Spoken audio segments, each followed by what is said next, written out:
আমাকে বলতে ডেকেছেন, অর্থাৎ আমি আমার অন্তরের কিছু কথা আপনাদের কাছে পৌঁছে দিতে পারবো, সেটা আমার কাছে একটা খুব বড় সুযোগ। আসলে আগামীকাল আমার মতনই আপনাদের সকলেরই হয়তো আমাদের একটি পড়শি দেশের দিকে নজর থাকবে, সারা বিশ্বেরই হয়তো নজর থাকবে।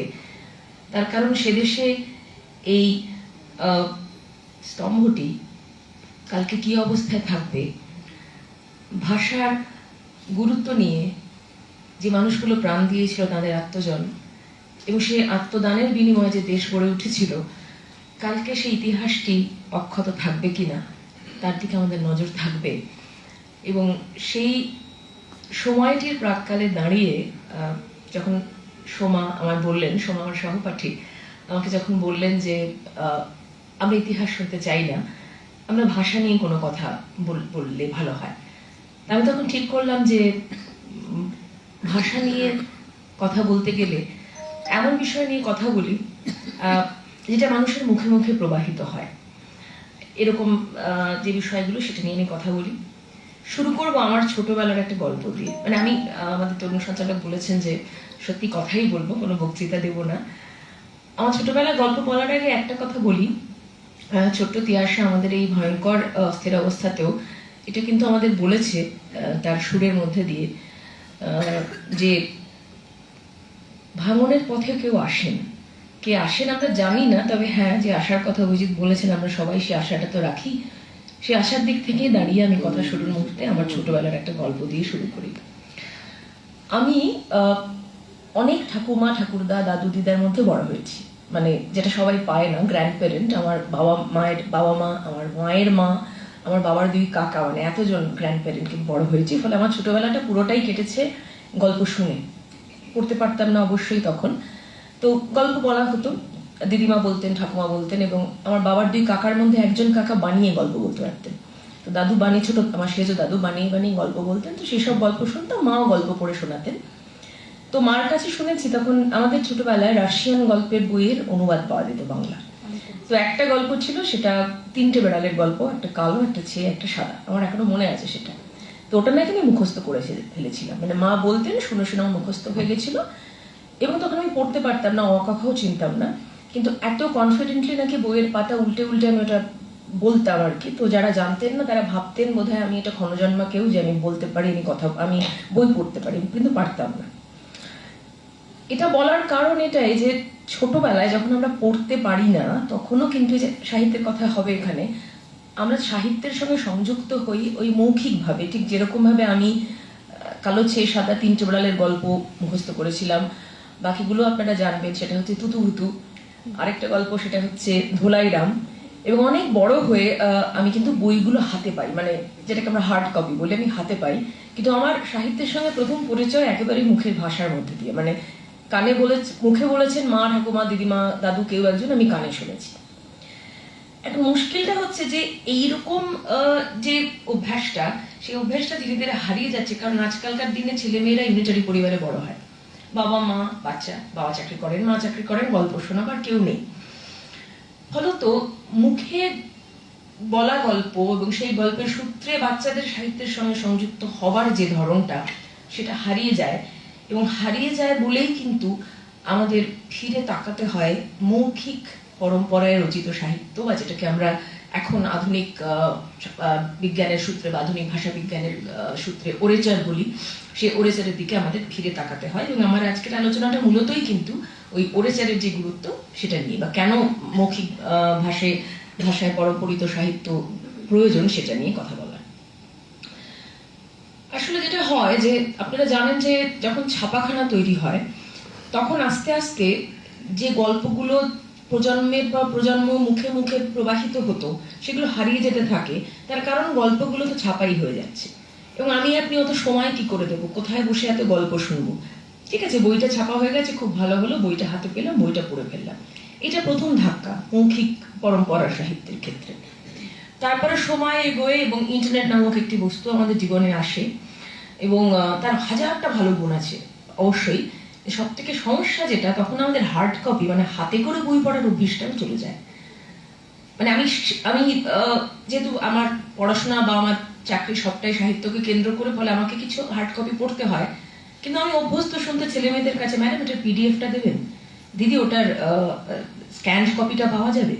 অর্থাৎ আমরা এখন বইও পড়ি না, আমরা এখন ইবুক পড়ি, অর্থাৎ যেটা স্ক্রিনে পড়ি, আমরা কানে শোনার তো কোনো বালাই নেই। এখন আপনারা বলতে পারেন যে কেন, অডিও বুক বলে তো একটা জিনিস আছে, আপনি কেন বলছেন কানে শোনা যায় না? মজাটা হচ্ছে অডিও বুকটা কিন্তু স্থায়িত্ব অনেক।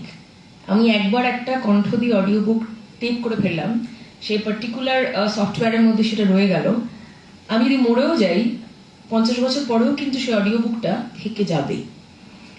এটা বলার কারণ হচ্ছে যে ইলেকট্রনিক্যালি বা বৈজ্ঞানিক নানা রকম যন্ত্রপাতির দ্বারা যে গল্পগুলো সংরক্ষিত হয় সেগুলো সংরক্ষণ করবার একটা প্রয়াস থেকে করা হয় এবং সেগুলো সংরক্ষণ করা খুব সোজা। কিন্তু আমি যে সাহিত্যগুলোর কথা বলার জন্য আজকে এখানে এসে দাঁড়িয়েছি সেগুলোর কিন্তু সংরক্ষণ করার কোনো জায়গা ছিল না। ডিজিটাল আর্কাইভ বলে একটা জিনিস এখন তৈরি হয়েছে। যাদবপুর বিশ্ববিদ্যালয়ে ডিজিটাল আর্কাইভের একটি ইউনিট রয়েছে যারা খুব ভালো কাজ করে, যে বিস্তৃত প্রায় বা হারিয়ে যাওয়া বিভিন্ন টেক্সটকে তারা ডিজিটাইজ করে, ইলেকট্রনিক্যালি তারা সেগুলোকে রিভাইভ করে এবং সেগুলোকে তারা রেখে দেয় পরবর্তী প্রজন্মের জন্য বা যারা রিসার্চ করতে চান তাদের জন্য রেখে দেয়। কিন্তু এটা তো কলকাতার মতন একটা বড় শহরে, যাদবপুর বিশ্ববিদ্যালয়ের মতন একটা A1 ইউনিভার্সিটিতে এটা সম্ভব। কিন্তু ধরুন গ্রামে প্রত্যন্ত জায়গায় যারা থাকেন তারা, হ্যাঁ এখন জিওর দৌলতে ইন্টারনেট সবার কাছে আছে, কিন্তু তারা না জানেন কাকে বলে অডিও বুক, তারা না জানেন ডিজিটাল আর্কাইভাল কাকে বলে, কিছুই জানেন। তো সেক্ষেত্রে যে গল্পগুলো হয় বা যে গল্পগুলো থাকে সেই গল্পগুলোর কি হয়, বা ধরুন ছোটবেলায় যে আমি তুতুপুতুর গল্প শুনেছি কি তিনবার আলের গল্প শুনেছি বা ধোলাইরাম শুনেছি, বইগুলো যদি পরবর্তীকালে বড় হয়ে হাতে না পেতাম আমার কিন্তু গল্পগুলো মনে থাকতো না। মানে আজকে যদি আমাকে জিজ্ঞেস করেন যে গল্পগুলো তুমি বলতে পারবে, আমি বললাম না। 3-4 বছর বয়সে আমি গড়গড় করে মুখস্থ বলতে পারতাম শুধু কানে শুনে, আমি এখন বলতে পারবো না। টেক্সটটা আছে বলে আমার কাছে প্রমাণ আছে যে হ্যাঁ এই গল্পগুলো আমি জানতাম। আসলে প্রাচীন কালে যে মৌখিক সাহিত্যের উদ্ভব হয়েছিল বা যে ওরেচারের উদ্ভব হয়েছিল সেটা একেবারেই একটা গ্রামীণ প্রেক্ষাপটে, যেখানে গোষ্ঠীবদ্ধ জীবন, যেখানে মানুষ একসঙ্গে গোষ্ঠী হিসেবে থাকে এবং মূলত মানুষ যারা তারা হচ্ছে আপাত অনক্ষর। আমি নিরক্ষর বলাটা পছন্দ করি না, কিরকম একটা গালাগালের মতন শোনায়। তো অনক্ষর মানুষ যারা, তাদের প্রত্যেকের ওই গোষ্ঠীর মধ্যে একজন করে চারণ কবি থাকতেন, যাকে আমরা বার্ড বলি, ইভেন রবীন্দ্রনাথকেও বার্ড বলা হয়।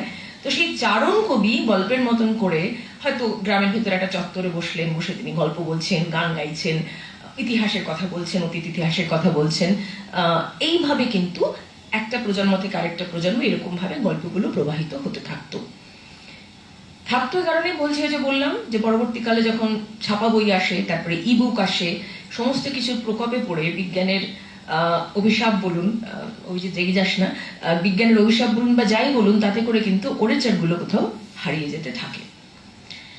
এই যে ওরেচার হারিয়ে যেতে থাকে, এটা সূত্রে আমি আপনাদেরকে একটা ঘটনা বলবো আগে, তারপর একটা গল্পে আসবো। অনেক বছর আগে 1935 সালে ব্রনিস্লাও মালিনস্কি নামে একজন খুব বিখ্যাত নৃবিজ্ঞানী ছিলেন, অ্যানথ্রোপোলজিস্ট ছিলেন। তো তিনি পলিনেশিয়ার কাছে ট্রোব্রিয়ান্ট বলে একটি দ্বীপে সেখানকার যারা আদিবাসী রয়েছে তাদের উপর একটা গবেষণা করছিলেন। মানে তিনি তাদের সঙ্গে থাকতেন, তাদের জীবন কিরকম, তাদের সংস্কৃতি কিরকম, তাদের ভাবধারা কিরকম, সবকিছু জানার জন্য তিনি থাকতেন। তো তিনি লিখছেন তার বই, একটা খুব বিখ্যাত বই রয়েছে যেটার নাম the coral islands and their magic, 35 সালে প্রকাশিত সেটা। তো সেই বইটাতে তিনি একটা ঘটনা লিখছেন যে আমি এরকম একটা গোষ্ঠীর সঙ্গে থাকি, তো সেই গোষ্ঠীর মধ্যে একজন বার্ড বা একজন চারণ কবি ছিলেন, যাকে ওদের ভাষায় বলা হতো গ্রিও বলা হতো। তো সেই গ্রিও হঠাৎ শুনলাম ভীষণ অসুস্থ, 100 বছরের উপর বয়স সেই গ্রিও ভীষণ অসুস্থ, বোধহয় আর বাঁচবেন না। আমি ছুটতে ছুটতে দৌড়াতে গ্রিওর বাড়ির কাছে গিয়ে দেখলাম হ্যাঁ সত্যি তাই, গ্রিওকে বার করে নিয়ে আসা হয়েছে কুঁড়ে ঘর থেকে, মাটিতে শুয়ে রাখা হয়েছে এবং যে কোনো সময় গ্রিও চলে যাবেন। এবং তিনি লিখছেন যে যখন আমি দেখছি যে গ্রিও মারা যাচ্ছেন, আমি বুঝতে পারছি এই বৃদ্ধ মানুষটি মারা যাচ্ছেন, আমার হঠাৎ মনে হলো যে আমার চোখের সামনে একটা লাইব্রেরি ধ্বংস হয়ে যাচ্ছে। কেন ধ্বংস হয়ে যাচ্ছে? তার কারণ গ্রিওর পুরো মাথাটা ভর্তি, গ্রিওর পুরো স্মৃতিটা ভর্তি রয়েছে ওই পার্টিকুলার যে গোষ্ঠীটা, যে গোষ্ঠীর তিনি মূল কবি বা চারণ কবি, সেই গোষ্ঠীর সমস্ত ইতিহাস, যা কিছু, সমস্ত কিছু তিনি কিন্তু তার ওই 100 বছর কি তারও বেশি জীবনের যে স্মৃতি, সেই স্মৃতির মধ্যে ধরে রেখেছিলেন। এবং আজকে যখন মানুষটি মারা যাচ্ছেন, মানুষটি যখন চলে যাচ্ছেন, এই স্মৃতিগুলো কিন্তু কোথাও, আমরা এখন সেভ করা বলি, তো কিছু হলেই সেভ করে নেই, আগে বলি সেভ করা নেই। ফলে লাইব্রেরির মতনই, একটা লাইব্রেরিকে পুড়িয়ে দিলে যেরকম হাজার হাজার বই ধ্বংস হয়ে যায়, ঠিক তেমনি এই গৃহ যখন মারা যাচ্ছেন, পলিনেশিয়ার একটা ট্রাইব, ট্রোব্রিয়ান আইল্যান্ডের একটা ট্রাইবদের গৃহ যখন মারা যাচ্ছেন, তখন সত্যি সত্যি সেই পার্টিকুলার গোষ্ঠীর, সেই বিশেষ গোষ্ঠীটির সমস্ত ইতিহাসটা, সমস্ত সংস্কৃতিটা, সবকিছু যেন কোথাও হারিয়ে যাচ্ছে। মৌখিক সাহিত্যের গুরুত্ব এখানেই যে একটি মানুষের মৃত্যুর সঙ্গে সঙ্গে একটি জাতির ইতিহাস শেষ হয়ে গেল। ট্রোব্রিয়ান আইল্যান্ডে একটি জাতির ইতিহাস শেষ হয়ে গেল। আমাদের কপাল ভালো যে ম্যালিনস্কি তার বইয়ের মধ্যে কিছু কিছু লিখে রেখে গিয়েছিলেন, কিন্তু গ্রিওর মেমোরিতে যা ছিল তা তো বইতে নেই, ফলে অনেক কিছু আমরা খুঁজেই পেলাম না। তার মানে ভাষা কতটা গুরুত্বপূর্ণ, যে একটি মানুষ গ্রিও, সে সারা জীবন ধরে একটা ওয়ার্ডও লিখলো না, একটা লাইনও লিখলো না, একটা শব্দও লিখলো না, শুধু কথার মধ্যে দিয়ে, তার ভাষার মধ্যে দিয়ে, তার গল্পের মধ্যে দিয়ে, যে গল্পগুলো সে ম্যালিনস্কিকেও বলেছিল, সেই গল্পের মধ্যে দিয়ে, ভাষার মধ্যে দিয়ে একটা আস্ত ইতিহাসকে সে বাঁচিয়ে রাখতে পেরেছিল। মৌখিক পরম্পরায় যে সাহিত্যগুলো তৈরি হয়, সেগুলো কিন্তু এইভাবেই তৈরি হয়। এটার কেন ডিজিটাইজেশন প্রয়োজন আছে, কেন এটাকে বাঁচানোর দরকার আছে, প্রসঙ্গে আমি একটু পরে আসবো। কিন্তু যেটা ট্রোব্রিয়ান আইল্যান্ডে ঘটেছিল, সেটা সচরাচর কিন্তু হয় না। কেন হয় না, তার কারণ হচ্ছে এই মৌখিক পরম্পরার একটা ধরন, একটা একটা একটা একটা প্রক্রিয়া হচ্ছে যে যিনি ওই বার্ড বা চারণ কবি বা গৃহ থাকবেন, তিনি তার পরের প্রজন্মের কাউকে সেটা শিখিয়ে দিয়ে যাবেন। আমাদের রামায়ণ মহাভারতও কিন্তু সেইভাবেই তৈরি হয়েছে, অনেক পরবর্তীকালে সেগুলো লিখিতভাবে আসে, কিন্তু ওইভাবেই তৈরি হয়েছে, একজন আরেকজনকে বলেছেন, একজন আরেকজনকে বলেছেন। একটা সমস্যা হয় তাতে, সেটা হচ্ছে যে ওই কান ফিস খেলার মতন, আমি ধরুন যেটা বললাম, আমার পরের প্রজন্ম ওটাকে আরেকটু নিজের রং চড়িয়ে বললো, বলতে বলতে 7 প্রজন্ম পরে গিয়ে গল্পটা হয়তো একটু বদলে যেতে পারে। তবু আমি বলবো বদল হোক আর যাই হোক, গল্পটা তো রইল, গল্পের যে আর্কিটাইপ বা প্রতিমা, সেটা তো রইল। আমি আপনি পিছন ফিরে তাকিয়ে রাম লক্ষণ ইত্যাদি ইত্যাদি এগুলো তো জানতে পারছি। তো সচরাচর হয় না, সেই যে সচরাচর হচ্ছে না, তার কারণেই কিন্তু মৌখিকভাবে প্রবাহিত যে সাহিত্য, সেই সাহিত্যকে বাঁচিয়ে রাখা ভীষণ দরকার। কারণ সেই বাঁচিয়ে রাখার মধ্যে দিয়ে, সেই পরম্পরার মধ্যে দিয়ে শুধু আমি গল্প শুনছি তা নয়, যে জাতিগোষ্ঠীর বা যে জনগণের বা যে জায়গার মানুষটি, মানে গৃহ যিনি বা চারণ কবি যিনি, সেই জায়গার জাতিগোষ্ঠীর ইতিহাসটাকে আমি জানতে পারছি। কিন্তু আরেকভাবে মৌখিক পরম্পরাকে রক্ষা করা যায়। কারণ আমরা যতই বলি না কেন, ঠিক আছে মৌখিকভাবেই বেঁচে থাকবে, আমি নিজের জীবন দিয়েই তো দেখেছি। আমি আজকে তো আপনাদের সামনে কালো ছেয়ে সাদা বেড়ালের কথা বলছি, তুতুভুতুর কথা বলছি, ধুলাইরামের কথা বলছি, একটা গল্পও আমার মনে নেই, কিচ্ছু মনে নেই। শুধু 3টে বেড়াল ছিল মনে আছে, তুতুভুতুতে একটা হাঁস ছিল, এটা আমার মনে আছে, আর ধুলাইরামে একটা ভয়ঙ্কর নোংরা বাচ্চা ছিল, এইটা মনে আছে। আমার আর কিচ্ছু মনে নেই গল্পটা। তাহলে আমাকে যদি গল্পটা বলতে বলেন, আমি তো বলতে পারবো না, যদি না আমার কাছে টেক্সটটা থাকে। ফলত মৌখিক গল্পকে বা মৌখিক পরম্পরাকে রক্ষা করবার আরেকটা প্রক্রিয়া হচ্ছে, যদি উত্তর প্রজন্ম সেগুলোকে তাদের লেখার মধ্যে কোথাও সংকলিত করেন। এবং এই সূত্রে একটা খুব পরিচিত বইয়ের প্রসঙ্গে আমি আসবো, সেটা হচ্ছে অ্যালেক্স হ্যালির রুটস বলে যে বিখ্যাত উপন্যাস রয়েছে, সেই রুটসের কথায় আমি আসবো। কারণ রুটস যে বিরাট বড় বিখ্যাত উপন্যাস, শ্রেষ্ঠ পুরস্কার পাওয়া যে উপন্যাস, পুরোটাই কিন্তু তৈরি হয়েছে মৌখিক পরম্পরার মাধ্যমে। অর্থাৎ মৌখিক পরম্পরায় প্রবাহিত একটি গল্প, সেই গল্পটি কিরকম ভাবে প্রজন্মের পর প্রজন্ম ধরে প্রবাহিত হতে হতে এসে এই রুটস বইটার মধ্যে আমরা পাচ্ছি। অর্থাৎ রুটসে যা কিছু লিখছেন অ্যালেক্স হ্যালি, কোনোটা তার বানানো নয়, কোনোটাই কিন্তু তার সাহিত্যিক হিসেবে তার সৃষ্টি সত্তার পরিচয় নয়। ছোটবেলা থেকে যে গল্পগুলো তিনি শুনে এসেছেন, সেই গল্পগুলোকে তিনি এই উপন্যাসটার মধ্যে বিধৃত করেছেন। এবারে সেই সূত্রে আমরা একটু গল্পটার মধ্যে প্রবেশ করব। হ্যালিদের পরিবারে একটা রিচুয়াল ছিল।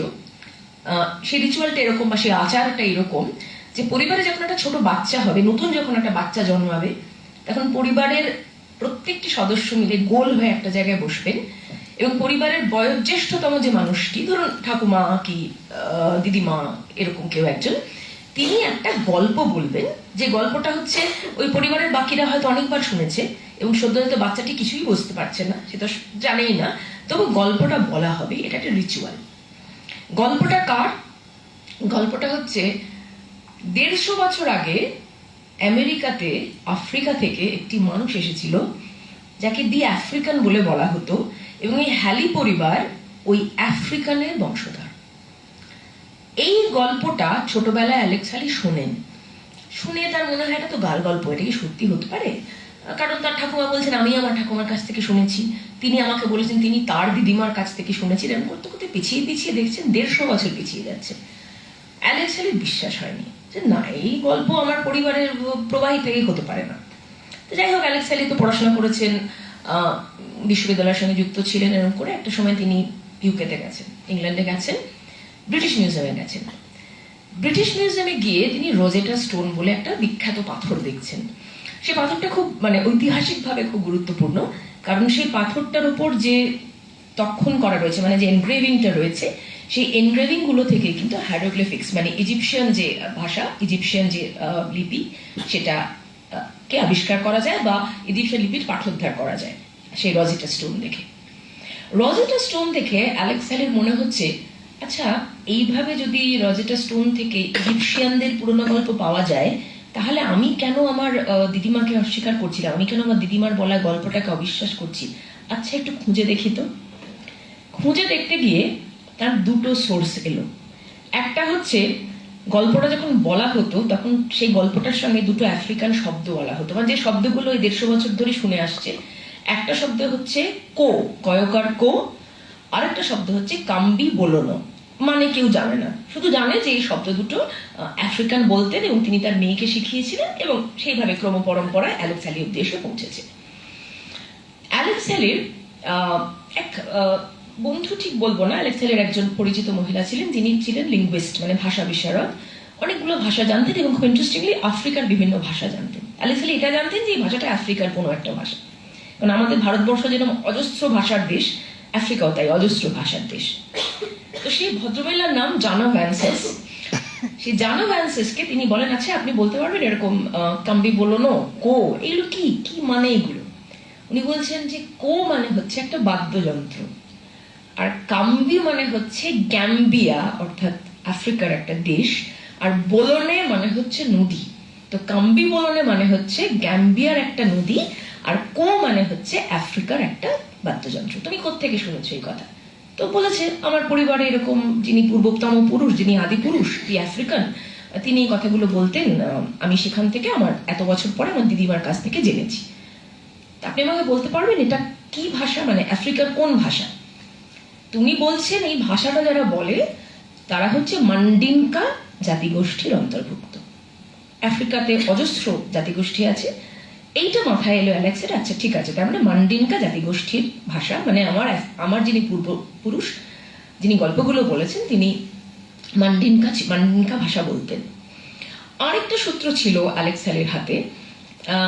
তিনি জানতেন যে তার সেই পূর্বপুরুষকে আফ্রিকা থেকে ধরে নিয়ে আসা হয়েছিল, দাস হিসেবে ধরে নিয়ে আসা হয়েছিল, এবং তাকে এইখানে একটা অন্য নাম দিয়ে, মালিকদের কাছে তো বিক্রি করে দেওয়া হতো, তো যে মালিকের কাছে বিক্রি করে দেওয়া হতো তিনি তার একটা পছন্দের নাম নিতেন। এরকম ভাবে তার যে পূর্বপুরুষ, তার অরিজিনাল নাম ছিল কুন্টা কিন্টে, নামটা কুন্টা, পদবিটা কিন্টে, কিন্তু তাকে এখানে সবাই মিলে টোবি বলে ডাকা হতো। আমেরিকাতে এসে তার পরিবর্তিত দাস নামটা হচ্ছে টোবি। তো অ্যালেক্স হ্যালি তখন কি করলেন, তখন তিনি আমেরিকার যে মহাফেজখানা, যে আর্কাইভ, সেই আর্কাইভে গিয়ে যে সময়টাতে কোনটা কিনতে বলেছিলেন তিনি এসেছিলেন, আমেরিকাতে তাকে ধরে আনা হয়েছিল, সেই 1790, ওই সময়টাতে তিনি মহাফেজখানায় গিয়ে ওই ফাইলগুলো দেখতে শুরু করলেন। ওই সময়কালে, না 10 বছর আগে 10 বছর পরে, সেই সময়কালে দেখতে দেখতে দেখলেন ওই সময়ে আফ্রিকা থেকে 6,50,000 এরকম এতজন দাস এসেছিল, তাদের মধ্যে একজন দাসের নাম হচ্ছে টোবি। ওই পয়েন্টে উনি বুঝতে পারলেন যে গল্পগুলো, অর্থাৎ মৌখিকভাবে যে গল্পগুলো তাদের পরিবারে প্রচলিত হয়েছে 150 বছর ধরে, সেটা কিন্তু সত্যি।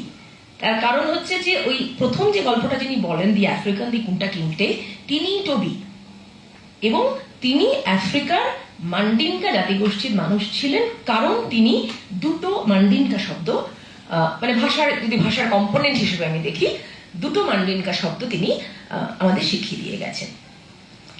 এই যে অনুভবটা, এই যে প্রথম একটা রিয়েলাইজেশন যে হতে পারে আমি মান্ডিনকা ভাষা জানি না, কিন্তু আমি গল্পগুলোও শুনেছি ইংরেজিতে, কারণ দিদিমার কাছে ইংরেজিতে শুনেছেন, কারণ 7 প্রজন্ম পরে, 150 বছর পরে তারা সবাই আমেরিকান হয়ে গেছেন। অ্যালেক্স হ্যালি আমেরিকান সিটিজেন, তার বাবা আমেরিকান সিটিজেন, তার ঠাকুরদা আমেরিকান সিটিজেন, সবাই তাই।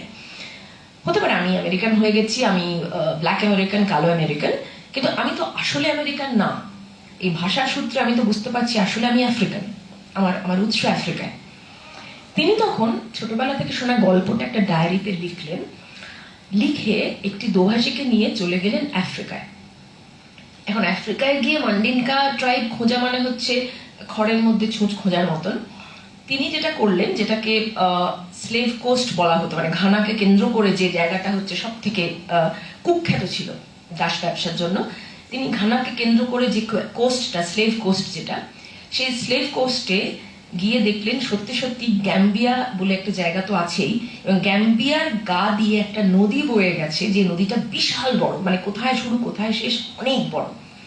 খুব সিস্টেম্যাটিক্যালি গ্যাম্বিয়াকে কেন্দ্র করে ওই নদীর দুপাশে যত গ্রাম, তিনি সেই গ্রামগুলোকে খুঁজতে শুরু করলেন, কারণ তিনি জানতেন যে ডেফিনেটলি কোনো একটা গ্রামের মধ্যে আমার উৎস আমি খুঁজে পাবো। খুঁজতে খুঁজতে খুঁজতে খুঁজতে দেখলেন মান্ডিনকা ভাষা বলে ধরুন 5টা 6টা 7টা গ্রামে। আবার সেগুলোকে শর্টলিস্ট করলেন যে মান্ডিনকা ভাষা বলে এই গ্রামগুলো, করে প্রত্যেকটা গ্রাউন্ড ভিজিট করতে লাগলেন। সব জায়গাতেই যাচ্ছেন, তিনি তো মান্ডিনকা ভাষা জানেন না, কিন্তু দোভাষী যে, সে মান্ডিনকা ভাষাও জানে, ইংরেজি ভাষাও জানে। দোভাষী গিয়ে সেই গ্রামের যে গৃহ, মানে সেই গ্রামের যে চারণ কবি, তাকে গিয়ে বলছে এরকম একটা গল্প আছে, তোমরা কি গল্পটা জানো? সব গ্রামেই বলছে যে, তাদের ভাষায় বলছে যে না, আমরা গল্প জানি না। কোনটা কিনটেকে চেনো? না, কোনটা কিনটেকে চিনি না। খুব মৃয়মান হয়ে ভেঙে পড়ছেন যখন, করতে করতে একটা সময় গিয়ে জুফারে বলে একটা গ্রামে পৌঁছলেন অ্যালেক্স হ্যালি, দোভাষী। জুফারে গ্রামে পৌঁছে সেখানকার যিনি চারণ কবি, যিনি বার্ড, মানে যিনি জুফার গ্রামের ইতিহাস ধরে রাখেন, তাকে গিয়ে এই দোভাষী গল্পটা শোনাচ্ছেন। এইটা হচ্ছে অ্যালেক্স হ্যালি বলছেন এটা আমার জীবনের একটা টার্নিং পয়েন্ট, কারণ আমার গল্প যে ভাষায় বলা হচ্ছে সেটা চারণ কবি বোঝেন না, আর চারণ কবি যে ভাষায় উত্তর দিচ্ছেন সেটা আমি বুঝি না, কিন্তু হঠাৎ কোথাও দেখছি চারণ কবির মুখ চোখ একেবারে উজ্জ্বল হয়ে উঠছে, আর আমার দোভাষী আমাকে বলছে পেয়েছি পেয়েছি, এই তো তুমি যে গল্প বলছো, আমাকে ইংরেজিতে যে গল্পটা বলেছিলি ভাষায়, একদম মান্ডিনকা ভাষায় এক্স্যাক্টলি সেই গল্পটা এই গৃহ বলছে। এবং এই অনুষ্ঠানের ট্যাগলাইন যখন আমাকে সোমা বললেন যে ভাষা এমন কথা বলে বোঝে রে সকলে, তাই বলে আমার ভীষণ সুবিধা করে দিলি যে দুজনে কেউ কারোর ভাষা বোঝে না, কিন্তু দুজনেই বুঝতে পারছে দুজনে একই গল্প বলছে। এই সূত্রে আবার একটু ব্যক্তিগত কথা বলবো। আমার দিদিমা একদম কাঠ বাঙাল ছিলেন, মানে এই ভাষাটা বলতে পারতেন না, যদিও পশ্চিমবঙ্গেই থাকতেন। আর দিদিমার প্রতিবেশী ছিলেন একজন পাঞ্জাবি আন্টি, আমরা বিবি আন্টি বলতাম, বিবি জি বলতাম। তিনি আবার বাংলা বলতে পারতেন না, মানে হিন্দিও বলতে পারতেন না। কিন্তু অদ্ভুতভাবে আমার দিদিমা এবং সেই পাঞ্জাবি আন্টি দুজনে গল্প করতেন। আমরা অনেকবার বোঝার চেষ্টা করেছি কি গল্প বলেন, কারণ ইনি ওনার ভাষা বোঝেন না, উনি এনার ভাষা বোঝেন না, তাহলে কি করে গল্পটা হয়। তারপরে দেখতাম যে কয়েকটা কমন শব্দ দুজনেই বোঝেন, এই কমন শব্দ দিয়ে দুজনের মধ্যে একটা ইন্টারাকশন হতো। এটা বলছি এই কারণেই যে মান্ডিনকা দুটো শব্দ জানতেন অ্যালেক্স হ্যালি, দ্যাট ইজ কো এবং কাম্বি বোলোনো, এবং সেই শব্দ দুটো অ্যালেক্স বলেন, হ্যালি বলেন, এবং যখন বলেন সঙ্গে সঙ্গে ওখানকার যে চারণ কবি সে একেবারে এসে জড়িয়ে ধরে, যে অর্থাৎ আমার ভাষা তুমি বলছো, আমার ভাষা তুমি বলছো।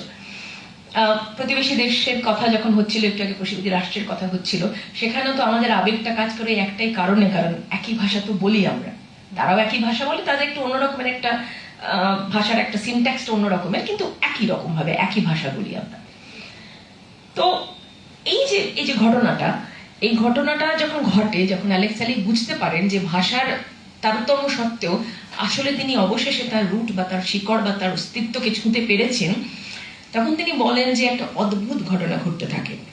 গৃহ ড্রাম বাজিয়ে গ্রামের সবাইকে ডাকেন। ইনসিডেন্টালি কোনটা কিনতে এই ঢাক বানাবার জন্যে কাঠ খুঁজতে গিয়ে জঙ্গল থেকে হারিয়ে গিয়েছিল। কুন্টা কিন্টে জীবনের প্রথম 16 বছরের গল্পটা ওই গৃহ বললেন, মানে ওই চারণ কবি বললেন। তারপরে গল্পটা জানেন না, কারণ কুন্টা তো ওখান থেকে ধরে নিয়েছিল। শুধু এটুকু জানেন কুন্টাকে সাদা রাক্ষসরা ধরে নিয়ে গিয়েছিল। সাদা রাক্ষস মানে ইউরোপিয়ানরা ধরে নিয়ে গিয়েছিল, এটুকু জানেন। তো যাই হোক, সেই রকম ভাবে, মানে একই রকম ভাবে, ঠিক যেভাবে কুন্টা ড্রাম আনতে গিয়েছিলেন, ঠিক একই রকম ভাবে এত বছর পরে, 150 বছর পরেও কিন্তু ওই এক সিস্টেম রয়েছে, ড্রামের মাধ্যমে শব্দ বলি। বা সে ভাষাটা আবার আমার আপনার মতন কথা দিয়ে ভাষাও নয়, একটা শব্দবিহীন ভাষা, ড্রামের বোলের মধ্যে দিয়ে একটা ভাষা। সেই ড্রামের বোলের মধ্যে দিয়ে একটা ভাষা কোথাও সঞ্চারিত হলো। বুঝলেন না অ্যালেক্স কি ভাষা, কিন্তু দেখলেন পিলপিল করে দলে দলে দলে দলে লোক আসছে তাকে দেখতে। কেন? কারণ গ্রামে যে লোকটা এসেছে, নতুন লোকটা এসেছে বিদেশ থেকে, তার গায়ের রংটা কালো, মানে হিজ ব্রাউন, মুলাটো। অ্যালেক্স আলী গায়ের রং ব্রাউন, চুলটা কোকড়া, এবং সেই লোকটার গায়ে অনেক বছর আগে হারিয়ে যাওয়া সেই যে কুন্টা কিন্টে তার রক্ত আছে। এবং কুন্টা যখন হারিয়ে যায়, ওর দুটো ছোট ছোট ভাই ছিল, মানে আরো দুটো ভাই ছিল। তো অবভিয়াসলি 150 বছর পরে সেই ভাইদের পরিবারও তো আছে, ওই গ্রামেই তারা আছে, এবং সেই ভাইয়ের বউরা আসে, বাচ্চা দিয়ে আসে। এবং শেষটা এরকম, অ্যালেক্স আলী বলছেন, আমি হঠাৎ দেখলাম গ্রামের সমস্ত নারীরা, তারা আমারই রক্ত, হয়তো কেউ কেউ আমার রক্ত, তারা আমাকে ঘিরে ঘিরে নাচছে, তাদের প্রত্যেকের কোলে একটা করে ছোট ছোট বাচ্চা, এবং তারা বাচ্চাটাকে আমার কোলে দিচ্ছে, আর আবার আমার কোল থেকে বাচ্চাটাকে নিজেদের কাছে ফেরত নিয়ে নিচ্ছে। কি ভাষায় গান গাইছে আমি জানি না, কি বলতে চাইছে আমি তাও বুঝতে পারছি না। হঠাৎ আমি দেখলাম, আমি না ওদের ওই যে তাল, সেই তালেই আমি নাচতে শুরু করেছি, এবং আমার চোখ থেকে ঝরঝর করে জল পড়ছে। আমি ভাষা বুঝতে পারছি না, কিন্তু বুঝতে পারছি ওরা আমাকে ছুঁচ্ছে আর আমি ওদের ছুঁচ্ছি। মানে শারীরিকভাবে ছুঁচ্ছি তো বটেই, কোথাও অন্তরে অন্তরে একটা সংযোগ হয়ে যাচ্ছে। এবং আমি নিজেকে সেই মুহূর্তে আর অ্যালেক্স আলী দি আমেরিকান বলে ভাবতে পারছি না। আমার নিজের মধ্যে মনে হচ্ছে, হ্যাঁ, আমি হচ্ছি দি আফ্রিকান, সেই যে কুন্টা কিন্টে, দি আফ্রিকানের আমি 7ম প্রজন্ম। জীবনানন্দের কথা ধার করে বলি, অন্তর্গত রক্তের ভেতর খেলা করে। বলছেন আমার আমার পুরো অস্তিত্বটার মধ্যে একটা অদ্ভুত একটা একটা আলোড়ন তৈরি হচ্ছে। এবং ওই যে বাচ্চা দেওয়া, বাচ্চা ফেরত নেওয়া, এটা হচ্ছে একটা লৌকিক একটা বিশ্বাস, বা বলতে পারেন একটা ফোক বিলিফ, যে আমার সন্তান তোমাকে দিলাম, তুমি আমার সন্তানকে গ্রহণ করলে, সেই যে কন্ট্যাক্ট হলো, টাচ হলো, আবার যখন সন্তান আমার কাছে ফিরে আসছে, তোমার একটা অংশ আমার কাছে চলে আসছে, অর্থাৎ আমরা তোমাকে আমাদের মধ্যে গ্রহণ করলাম। এই গল্পটা আমাকে যতবারই, মানে আমি একটা থেকে পড়াতেও হয় গল্পটা, ফলে খুব বোর হয়ে যাওয়া উচিত ছিল, কিন্তু হয় না। তার কারণ প্রত্যেকবারই যখন এই উপন্যাসটা পড়াই বা উপন্যাসটা নিয়ে কথা বলতে থাকি, আমার বারবারই একটা জিনিস মনে হয় যে অ্যালেক্স আলী গল্পটা লিখলেন বলে আমরা জানলাম, পার্মানেন্ট হলো, মানে আরো 100 বছর পরেও রুটস উপন্যাস থাকবে, কিন্তু যদি সেটা নাও হতো, তাহলেও কি অদ্ভুত ক্ষমতা ভাষার, যে 150 বছর ধরে, মানে 1790 থেকে 150 বছর ধরে, 7টা প্রজন্ম ধরে, শুধু মুখের ভাষার মধ্যে দিয়ে, মৌখিক পরম্পরার মধ্যে দিয়ে যেটা ধরা রয়েছে, সেটা শুধু কুন্টা কিন্টের গল্প নয়, সেটা আমেরিকার দাস ব্যবস্থার বা আমেরিকার দাস ব্যবসার একটা ডকুমেন্ট বা একটা দলিল বলে বলতে পারেন। আমরা এখানে 7টা প্রজন্মের নাম পাই, মানে তাদের জীবনধারাও পাই। প্রথমে হচ্ছে কুন্টা কিন্টে আফ্রিকা, তার মেয়ের নাম হচ্ছে কিসি। সে বাবা মার কাছে থাকতে পারেনি, তাকে বিক্রি করে দেওয়া হয়েছিল, কিন্তু গল্পটা থেকে গেছিল তার মধ্যে। সে বলে তার সন্তান জর্জকে, জর্জের স্ত্রীকে গল্পটা বলে। জর্জের স্ত্রী যখন তাদের সন্তান হয়, তার নাম টম। এই টম থেকেই হচ্ছে ওরা যখন আমেরিকান হওয়ার পথে এগোচ্ছে, কারণ ততদিনে দাস ব্যবসা লুপ্ত হয়ে গেছে, দাস ব্যবস্থা, দাস প্রথা লুপ্ত হয়ে গেছে। টমকে আবার কিসি হচ্ছে টমের ঠাকুমা, টমকে আবার কিসি এই গল্পটা বলে, নিজের বাবার থেকে যে গল্পটা শুনেছি। এরকম ভাবে টমের মেয়ে সিনথিয়া, সে সিনথিয়া গল্পটা জানে। সিনথিয়া থেকে বার্থা, যে টমের নাতনি, সে গল্পটা জানে। এবং বার্থা হচ্ছে অ্যালেক্সের মা, ফলে অ্যালেক্স যখন জন্মায় তখন বার্থার মা সিনথিয়া সেই গল্পটা বলে অ্যালেক্সকে। এবং মজা হচ্ছে, এই গল্পটা যে বললাম না যে কান ফুসফুস খেলার মতন, এখানে সারপ্রাইজিংলি কান ফুসফুস খেলার মতন কিছু পরিবর্তন হয়নি। কারণ প্রত্যেকেই বোধহয় সচেতন ছিল নিজের উৎসটাকে খোঁজবার জন্যে, নিজের উৎসটাকে স্পর্শ করবার জন্যে। ফলে ঠিক যে গল্পটা কোনটা কিনতে বলেছিলেন, যে ভাষায় বলেছিলেন, যা যা ভাষা ব্যবহার করেছিলেন, একেবারে আক্ষরিক ইনট্যাক্ট সেইভাবে গল্পটা চলে আসে অ্যালেক্স পর্যন্ত।